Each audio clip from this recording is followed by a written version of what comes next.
ఈరోజు మనం చాలా ఈజీగా పాలకూర పన్నీర్ చేసుకుందాం. దానికోసం పాలకూర ఫ్రెష్గా తీసుకొని దాన్ని కడిగి పక్కన పెట్టుకోండి.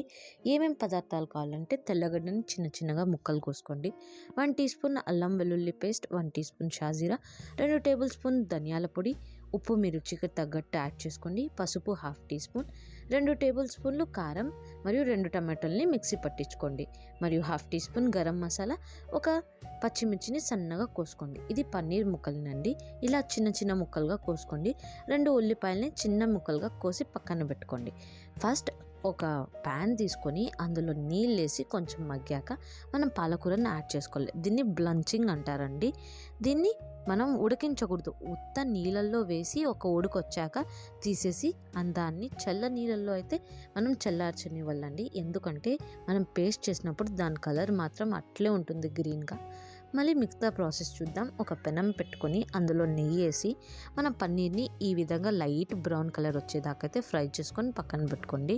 ఇంకో పెనం తీసుకొని అందులో నూనె వేసి మరియు షాజీరా, ఉల్లిపాయ మరియు దాంట్లో తెల్లగడ్డను యాడ్ చేసి కొంచెం కచ్చా పచ్చా పోయి దాని కలర్ లైట్ బ్రౌన్గా వచ్చేదాకా అయితే ఫ్రై చేసుకోండి.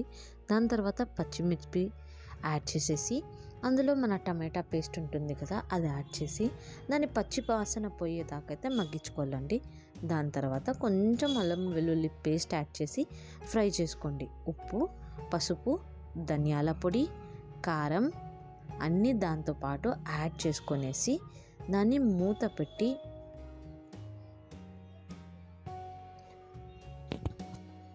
దాని తర్వాత అందులో మనం పాలకూర పేస్ట్ ఉందా, ఆ ఆకుకూర పేస్ట్ వేసి ఆ పచ్చి వాసన పోయేదాకైతే 5 నిమిషాలు సిమ్లో పెట్టుకొని మగ్గించుకోండి.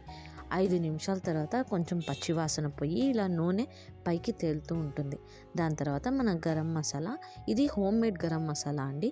నేను దాని వీడియో లింక్ మీకైతే డిస్క్రిప్షన్లో మెన్షన్ చేస్తాను.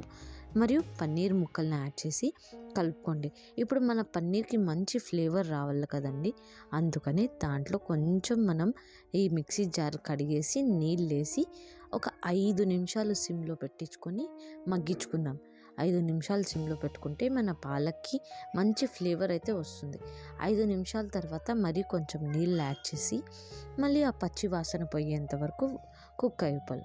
ఇప్పుడు నూనె తేలుతుంది కదా, దాని తర్వాత అందులో మనం ఫ్రెష్గా మీగడ ఉంటుంది కదా పాలది, అది యాడ్ చేసేసి ఒక 10 నిమిషాలు సిమ్లో పెడితే మన గుమగుమలాడే పాలక్ పన్నీర్ అయితే రెడీ అయిపోతుంది. దాన్ని మీరు చపాతీతో సర్వ్ చేసుకోండి, లేకపోతే మీకు నచ్చిన దాంతో సర్వ్ చేసుకోండి.